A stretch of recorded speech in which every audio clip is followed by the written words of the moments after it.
Hello friend, स्वागत है dream job अड्डा एजुकेशनल यूट्यूब चैनल पे। तो मध्य प्रदेश पटवारी की हिंदी की टेस्ट सीरीज का पार्ट 4 है। इसके पहले हमने पार्ट 3 करा चुके हैं।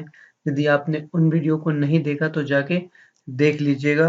और इस वीडियो की अगर आपको पीडीएफ चाहिए, अगर आपको इस लेक्चर की पीडीएफ चाहिए तो ये पीडीएफ आपको टेलीग्राम पर मिल जाएगी। तो टेलीग्राम की जो लिंक होगी तो हम वीडियो के डिस्क्रिप्शन में दे देंगे, या फिर आप टेलीग्राम का चैनल का नाम लिखिए, देखिए, या फिर डिस्क्रिप्शन में भी लिंक आपको मिल जाएगी। तो चैनल का नाम जो होगा वही है ड्रीम जॉब अड्डा।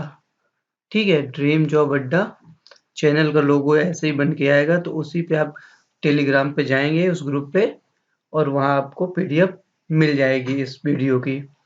तो चलिए स्टार्ट करते हैं पहले क्वेश्चन पे। पहला क्वेश्चन है, संयुक्त व्यंजन की संख्या है। तो जो संयुक्त व्यंजन होते हैं उनकी संख्या 4 होती है। तो ये होते हैं छा, त्रा, ज्ञा और श्रा। ये 4 संयुक्त व्यंजन होते हैं। और ये जो व्यंजन होते हैं 4 किन वर्णों के संयोग से बनते हैं? देखो, छा जो होता है का के नीचे ये हलंत होता है, और ये शा, त्रा जो होता है ता के नीचे हलंत प्लस आर से मिलके बनता है। ज्ञा जो होता है जा के नीचे हलंत जा प्लस यहाँ से ले मिलके बनता है। और सरा जो होता है सिटी वाला सा प्लस आर से मिलके बनता है। तो ये इस प्रकार इनके संयोग से बनता है। नेक्स्ट क्या हो जाएगा क्वेश्चन कि अंतःस्थ जो होते हैं ये क्या होते हैं? ये होते या, रा, ला और वा। ये 4 होते हैं अंतःस्थ। और ऊष्म जो होते हैं, ऊष्म के बारे में भी लिखिए। ऊष्म जो होते हैं सा, सा और हा, ये ऊष्म होते हैं। बस यहाँ से मिलेगी, बस यहाँ से मिलेगी, इस वाक्य में उचित निपात क्या है? देखिए, निपात कल के हम यानी कि पार्ट नंबर 3 हिंदी की जो थी उस वीडियो में हम निपात के बारे में फुल डिटेल बताए हुए हैं। तो यदि आपको पूरा इसके बारे में डिटेल जानना है तो 3rd नंबर की वीडियो में जरूर देख लीजिएगा। निपात वो शब्द होते हैं जो वाक्य में बल देने के लिए प्रयोग किए जाते हैं, बल देने या फिर भार देने के लिए प्रयोग किए जाते हैं, वो निपात होते हैं। जैसे कि यहाँ पास क्वेश्चन में दिया है बस डैश डैश यहाँ से मिलेगी। तो यहाँ पास जो है हो जाएगा क्या निपात हो जाएगा? बस क्या यहाँ से मिलेगी? और ये जो निपात होता है वो प्रश्न बोधक निपात होता है। प्रश्न बोधक निपात होता है। प्रश्न बोधक निपात। कल की वीडियो में हम सारे निपात का डिस्कस किए थे, तो उसको जरूर देखिए। और निपातों की जो संख्या होती है वो 9 होती है।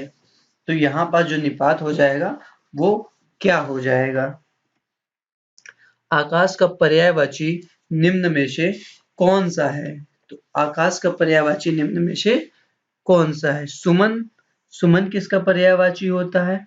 ये होता है फूल का, पुष्प का। फूल का पर्यायवाची हो सुमन। और इसका क्या हो जाता है? कुसुम। सुमन हो गया, कुसुम हो गया, प्रसून, प्रसून एंड पुष्प, ये हो जाएंगी पर्यायवाची। ठीक है। नीलकंठ। नीलकंठ किसका होता है? महादेव जी का, शंकर जी का होता है। महादेव हो गया, शंकर भी हम लिख सकते हैं। महादेव हो गया, शंकर हो गया, महेश हो गया। ये नीलकंठ की पर्यायवाची। हवा। हवा क्या हो जाएगा? पर्यायवाची। पवन हो जाती है इसकी पर्यायवाची। वायु हो जाएगी, मारुत हो जाएगा। पवन, हवा, मारुत, मारुत, समीर, ये जो पर्यायवाची हो जाएंगी वो हवा की पर्यायवाची हो जाएंगी। आकाश की जो पर्यायवाची होती है वो व्योम हो जाती है। व्योम जो होगी वो आकाश की पर्यायवाची हो जाएगी। और इसकी क्या क्या पर्यायवाची हो सकती है? इसकी हो सकती गगन हो सकती है, गगन हो जाएगी। नभ हो जाएगी, नभ, अंबर,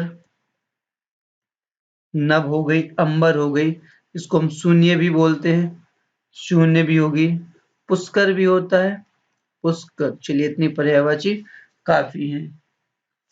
तो नेक्स्ट क्वेश्चन पे चलेंगे। नेक्स्ट क्वेश्चन, जो अच्छे कुल में उत्पन्न हुआ हो के लिए एक शब्द निम्न में से कौन सा है? जो अच्छे कुल में उत्पन्न हुआ उसे कहते हैं कुलीन। तो इसका जो आंसर हो जाएगा ऑप्शन नंबर सी करेक्ट हो जाएगा। पूर्ववर्ती पूर्ववर्ती विलोम शब्द निम्न में से कौन सा है? पूर्ववर्ती का विलोम, यहाँ थोड़ा सा गलत हो गया, पूर्ववर्ती का विलोम शब्द निम्न में से कौन सा है? तो पूर्ववर्ती का विलोम शब्द हो जाएगा परवर्ती। अनुकूल का विलोम शब्द क्या होता है? अनुकूल का होगा प्रतिकूल, अनुकूल का होगा प्रतिकूल। वक्र का विलोम शब्द होता है ऋजु, वक्र का ऋजु। और अपकर्ष का जो हो जाएगा उत्कर्ष, कर्ष का उत्कर्ष हो जाएगा।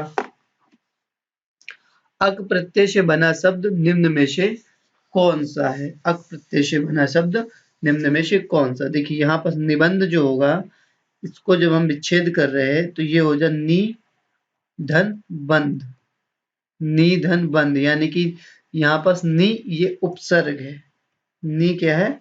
उपसर्ग है। घुमक्कड़ में क्या हो जाएगा? घुम धन अक्कड़, ठीक है, घुम धन अक्कड़ हो जाएगा। इसमें जो होगा अक्कड़ प्रत्यय है, ये प्रत्यय है, इसमें अक्कड़। देखिए उड़ान जो है, उड़ान में क्या होगा? उड़ धन आन, उड़ान में क्या होगा? उड़ धन आन, उड़ धन आन। उड़ान में आन हो जाएगा प्रत्यय, और जो कारक हो जाएगा, कारक में अग प्रत्यय हो जाएगा, ठीक है। नेक्स्ट क्वेश्चन जो हो जाएगा, शरणागत शब्द में निम्न में से कौन सा समास है? शरणागत में कौन सा समास है? शरणागत जो होगा इसका जब हम विच्छेद कर रहे हैं समय, यानी कि इसको हम जब ओपन कर रहे हैं तो ये हो जाएगा शरण को आगत, तो ये हो जाएगा शरणागत जो होता है, शरणागत जो होता है इसको हम लिखते हैं शरण, शरण को आगत, शरण को आगत, ठीक है। तो ये हो जाता है शरणागत, यानी कि यहाँ पास जो समास हो जाएगा वो तत्पुरुष समास होगा, और तत्पुरुष समास का द्वितीय तत्पुरुष समास होगा, ठीक है। यहाँ जैसे कर्ता ने होता है ना, यहाँ से कर्ता ने कर्म को, कर्ता ने कर्म को, ठीक है। तो यहाँ पास ये को बन रहा है, ठीक है। और द्विगु समास क्या होता है? द्विगु समास यानी कि संख्यावाचक, जिस समास में यहाँ पास संख्यावाचक आता है वहां पास द्विगु समास होता है। एग्जाम्पल की बात करेंगे, जैसे चौराहा हो गया, वो द्विगु समास हो जाएगा। यही हम कर्मधारय समास की बात करेंगे। कर्मधारय समास में उत्तर पद प्रधान होता है, उत्तर पद प्रधान। और इसको पहचानने के लिए जब हम इसका विच्छेद करते हैं तो है जो या फिर के समान आता है, के समान आता है, ठीक है। तो अगर इसका आपको एग्जाम्पल देखना है तो एग्जाम्पल क्या हो जाएगा इसका? जैसे चरण कमल है, चरण कमल, चरण कमल जो होगा हम इसको क्या लिख सकते हैं? कमल के समान, कमल के समान नयन, कमल के समान नयन। तो यहाँ पास के समान आया ना, तो इसलिए ये हो जाएगा कर्मधारय समास। बहुब्रीहि समास की बात करें कि इसमें जो दोनों पद होते हैं वो प्रधान नहीं होते, दोनों पद प्रधान नहीं होते। कई बार क्वेश्चन में पूछ लेता है ऐसा कौन सा समास है जिसमें दोनों पद प्रधान नहीं होते, तो ये हो जाएगा बहुब्रीहि समास, नहीं होते हैं। इसमें क्या होता है? तीसरा पद प्रधान होता है, कोई तीसरा पद प्रधान होता है, प्रधान होता है। इसका एग्जाम्पल जैसे लंबोदर हो गया, तो लंबा है उधर इसका, ये हो जाएगा बहुब्रीहि समास। गणेश जी होते हैं लंबोदर के लिए, तो ये हो जाता है बहुब्रीहि समास। नेक्स्ट क्वेश्चन, नाक रगड़ना मुहावरे का अर्थ निम्न में से कौन सा है? नाक रगड़ना मुहावरे का अर्थ निम्न में से कौन सा है? तो इसका जो हो जाएगा दैन्यता पूर्वक प्रार्थना करना। इसका जो करेक्ट आंसर हो जाएगा वो हो जाता है दैन्यता पूर्वक प्रार्थना करना। कुछ और मुहावरे यहाँ पास लिख सकते हैं, जैसे कान फूकना। कान फूकना, कान फूकना मुहावरे का अर्थ हो जाएगा गुरु मंत्र देना। गुरु मंत्र देना, गुरु मंत्र देना हो जाएगा। अगर अगला कुछ, गर्दन पर गर्दन पर छुरी फेरना। छुरी फेरना, गर्दन पर छुरी फेरना यानी कि अत्याचार करना। अत्याचार करना, अत्याचार करना। एक और आप यहाँ पर लिख सकते हैं एग्जाम्पल, जैसे अगिया बैताल। अगिया बैताल काफी इंपॉर्टेंट क्वेश्चन है। अगिया बैताल, अगिया बैताल का मतलब होता है, मुहावरे का अर्थ है कि क्रोधी, जो बहुत ज्यादा क्रोधी होगा उसे कहेंगे अगिया बैताल। हरस का शुद्ध रूप निम्न में से कौन सा है? हरस का शुद्ध रूप निम्न में से कौन सा है? तो इसका जो शुद्ध रूप हो जाएगा वो होता है हर्ष। हर्ष का जो शुद्ध रूप होता है वो होता है हर्ष। तो अगर यहाँ पास आशीर्वाद बोला जाए, देखिए आशीर्वाद, यहाँ एक दो चार और लिख दीजिए, यहाँ पास अशुद्ध और यहाँ ये शुद्ध। अशुद्ध वाक्य हो जाएगा, अशुद्ध हो जाएगा। तो अशुद्ध शब्द में आ जाएगा, जैसे यहाँ पास क्वेश्चन में आ जाता है आशीर्वाद, ये अशुद्ध वर्ड है, यहाँ पास बड़ा आ होता है, फिर होगा आशीर्वाद होता है, आशीर्वाद होता है, ठीक है, आशीर्वाद। अगला हो जाएगा जैसे द्रुगम। द्रुगम, द्रुगम एक अशुद्ध शब्द है, इसका जो शुद्ध शब्द दुर्गम, तो इसका जो शुद्ध हो जाएगा दुर्गम। नेक्स्ट है शुवाती। शुवाती भी एक अशुद्ध शब्द है, इसका शुद्ध शब्द होता है स्वाति। स्वाति इसका शुद्ध रूप हो जाएगा। नेक्स्ट क्वेश्चन है किलकत कान धुट रुवन आवत। यहाँ पर थोड़ा सा गलत हो गया, किलकत कान घुटरुवन आवत, मणिमय कनक नंद के आंगन बिंब पकड़िबे धावत। इसमें कौन सा रस है? तो यहाँ पास रस कौन सा है? तो देखिए जब भी बालक के प्रति प्रेम की बात आए, जब भी बालक के प्रति प्रेम की बात आए, माँ का बच्चे के प्रति प्रेम आए, तो वहां पास वात्सल्य रस होता है। तो यहाँ पास देखिए बच्चे के प्रति प्रेम आ रहा है, तो यहाँ पास हो जाएगा वात्सल्य रस हो जाएगा। देन यहाँ पास रौद्र रस का क्या होता है? स्थायी भाव हो जाएगा, क्रोध हो जाएगा। रौद्र रस का स्थायी भाव क्रोध हो जाएगा। शांत रस का जो स्थायी भाव होता है समया निर्वेद होता है, शम्य निर्वेद होता है। श्रृंगार रस का रतिया प्रेम होता है, रतिया फिर प्रेम होता है श्रृंगार रस का।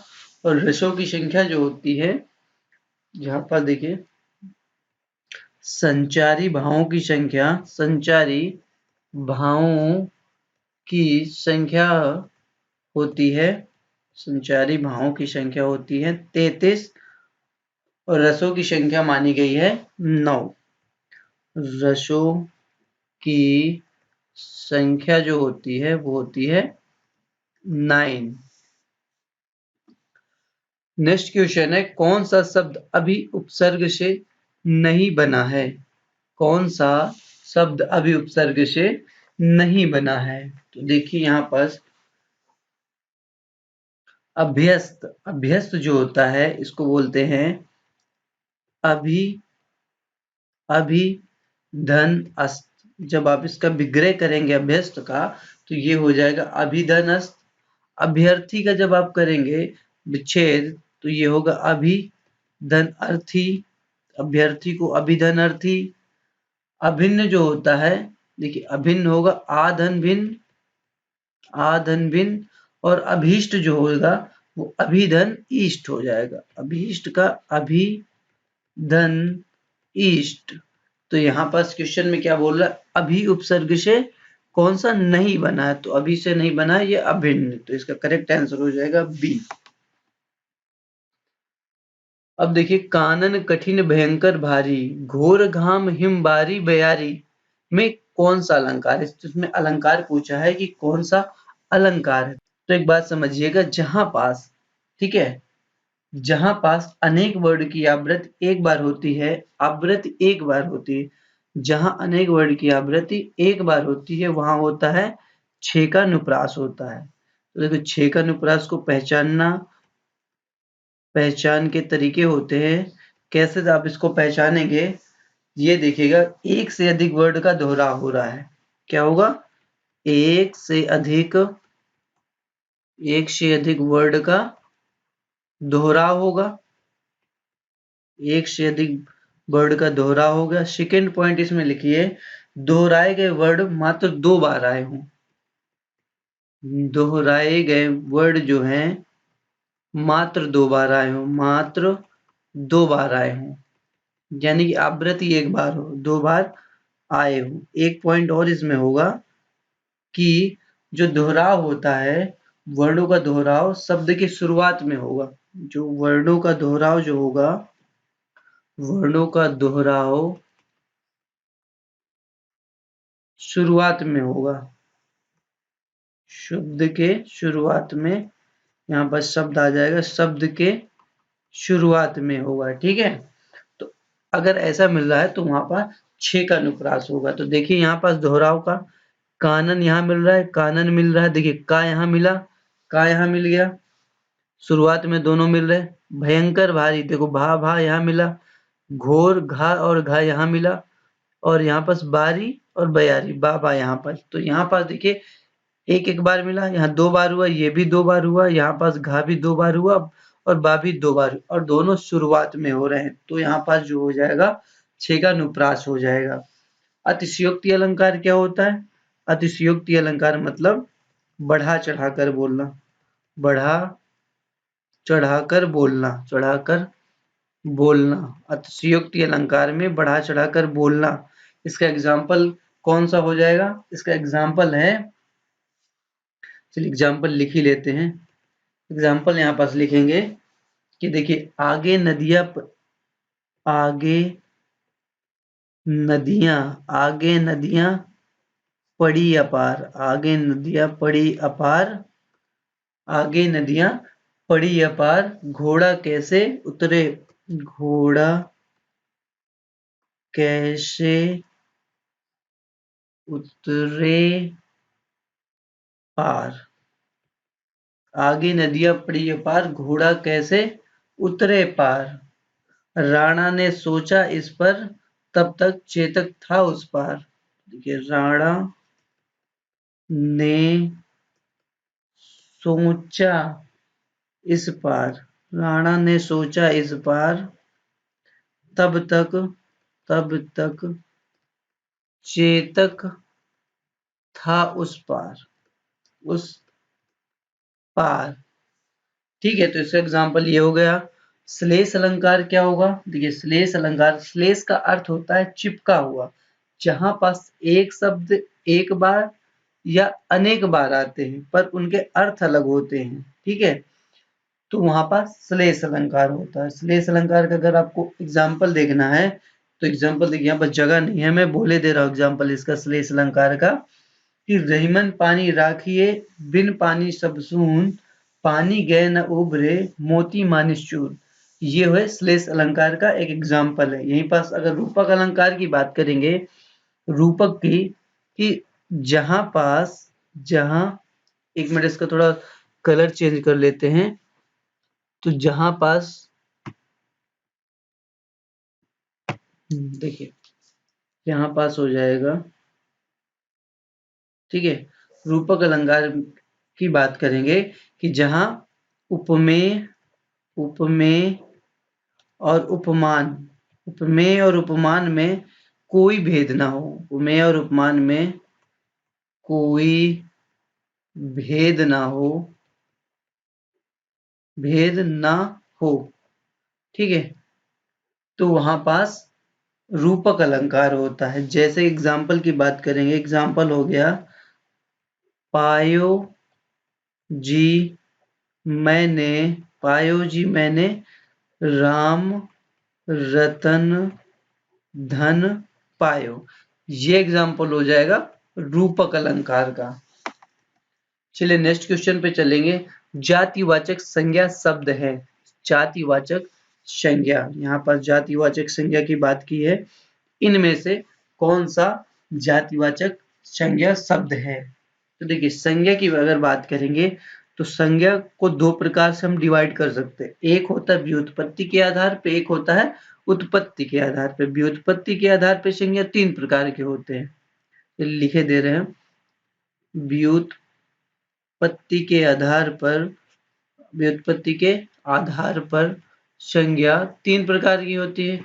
कौन सी? देखिए रूढ़, रूढ़ होती है, यौगिक एंड योग रूढ़। रूढ़, यौगिक एंड योग रूढ़ ये होती है व्युत्पत्ति के आधार पे। और अर्थ के आधार पे, अर्थ के आधार पे संज्ञा पांच प्रकार की होती है। अर्थ के आधार पर संज्ञा पांच प्रकार की होती है। जैसे एक नंबर हम देंगे जातिवाचक संज्ञा। जातिवाचक संज्ञा क्या होती है? जातिवाचक संज्ञा में किसी जाति का बोध हो रहा है। जातिवाचक संज्ञा में किसी जाति का बोध होता है, जाति का बोध। एग्जाम्पल की बात करेंगे इसका, जैसे एग्जाम्पल होगा जाति में, जैसे बात करेंगे नदी। नदी एक जाति है, ठीक है। लड़का, लड़का भी जातिवाचक में आ जाएगा। सेकंड नंबर की बात करेंगे व्यक्तिवाचक संज्ञा। व्यक्तिवाचक संज्ञा में किसी व्यक्ति के बारे में बात हो रही है। व्यक्ति हो सकता है या फिर वस्तु हो सकता है, व्यक्ति होगा या फिर वस्तु होगा या फिर स्थान होगा। और इसके एग्जाम्पल की अगर हम बात करेंगे, जैसे राम हो गया, राम हो गया, गंगा हो गई, राम गंगा हो गई, ठीक है। तो ये हो जाएगा जाति व्यक्तिवाचक संज्ञा। एक और पटना भी, जैसे पटना हो गई, ये भी व्यक्तिवाचक संज्ञा में होगी। तो दो संज्ञा हो गया। तीसरा संज्ञा द्रव्यवाचक संज्ञा। द्रव्यवाचक संज्ञा में द्रव्य किसी पदार्थ के बारे में होगा, पदार्थ के बारे में, ठीक है। तो यहाँ जैसे हो जाएगा सोना हो गया, लोहा हो गया, सोना हो गया, लोहा हो गया, पानी हो गया, ये सब आ जाएगा द्रव्यवाचक संज्ञा में। उसके बाद आ जाएगा चौथा नंबर होगा समूहवाचक। समूहवाचक में समूह की बात होगी। समूहवाचक जैसे हो गया एक कमेटी हो गई, कमेटी। टीम हो गया, सभा हो गई, टीम हो गया, सभा। समिति हो गई, सभा हो गया, समिति। ये सब आ जाते हैं समूहवाचक संज्ञा। एक संज्ञा लास्ट में बचती भाववाचक संज्ञा। तो भाववाचक संज्ञा में क्या होगा? किसी के भाव, गुण या फिर दशा को दिखाया जाता है। भाववाचक में किसी के, यहाँ पर जगह नहीं है तो यहाँ लिख देता हूँ। ये भाववाचक में क्या होता है? भाव किसी के, भाववाचक, ठीक है। तो भाववाचक में किसी के भाव, गुण आदि की बात होती है। किसी के भाव, गुण आदि की बात होती है। तो यहाँ पास जो था जातिवाचक की बात कर रहा है, तो यहाँ पास इसका करेक्ट आंसर हो जाएगा वकील। वकील एक जाति को रिप्रेजेंट कर रहा है, तो इसका जो करेक्ट आंसर होगा ऑप्शन नंबर डी हो जाएगा। नेक्स्ट क्वेश्चन है कारतूस किस भाषा का शब्द है? कारतूस किस भाषा का शब्द है? तो देखिए तुर्की, तुर्की भाषा के कौन कौन से शब्द हो सकते हैं? तो क्या पास बेगम, बेगम शब्द तुर्की शब्द है। चेचक, चेचक शब्द भी तुर्की शब्द है। बारूद, कालीन, ये सब तुर्की शब्द है। कालीन, ये सब तुर्की शब्द है। अरबी शब्द की अगर हम बात करेंगे, अरबी शब्द में होता है वकील। वकील एक अरबी शब्द है। कातिल एक अरबी शब्द है। वकील हो गया, कातिल हो गया, किस्मत हो गया, किस्मत, ये सब अरबी भाषा का शब्द है। यहीं अगर फारसी की बात करेंगे तो फारसी में कौन से आ जाएंगे? सबसे एक इम्पोर्टेंट है कबूतर। कबूतर जो शब्द है ये फारसी शब्द है। खामोश, खामोश और चिराग, ये तीनों जो हैं ये फारसी शब्द है। फ्रेंच में जो आएगा कारतूस जो है वो फ्रेंच भाषा का शब्द है। तो इसमें और अगर कुछ एक दो लिखना है तो जैसे हो जाएगा काजू। काजू भी जो शब्द है वो फ्रेंच भाषा का शब्द है। और हो गया बिगुल हो गया, कर्फ्यू हो गया, बिगुल, कर्फ्यू। कर्फ्यू शब्द भी जो है वो भी फ्रेंच भाषा का शब्द है। नेक्स्ट क्वेश्चन है, पगड़ी रख घी चाट लोकोक्ति का अर्थ है। पगड़ी रख घी चाट इस लोकोक्ति का अर्थ है। तो देखिए इसका कौन सा अर्थ हो सकता है कि निर्लज्ज होकर कुछ भी पाना। निर्लज्ज होके कुछ भी पाना का मतलब होता है पगड़ी रख घी चाट, इसका करेक्ट अर्थ हो गया। और एक दो और यहाँ पास आप लोकोक्ति लिख सकते हैं, जैसे कि आंख का अंधा गांठ का पूरा। आंख का अंधा, आंख का अंधा गांठ का पूरा। आंख का अंधा गांठ का पूरा, इस लोकोक्ति का अर्थ हो जाएगा मूर्ख धनी। मूर्ख धनी। जैसे ऊंट के मुख में जीरा। ऊंट के मुख में जीरा। ऊंट के मुख में जीरा, इस लोकोक्ति का जो अर्थ हो गया जरूरत से बहुत कम। जरूरत से बहुत कम। जरूरत से बहुत कम हो जाएगा। एक और लोकोक्ति लिख सकते हैं, 70 चूहे खा के बिल्ली चली हज को। 70 चूहे खा के बिल्ली चली हज को। बिल्ली चली हज को, इस लोकोक्ति का जो अर्थ हो जाएगा कि जन्म भर बुरा करना, यानी कि जन्म भर बुरा करना और अंत में धर्मात्म बनना, यानी कि बुरा करना और अंत में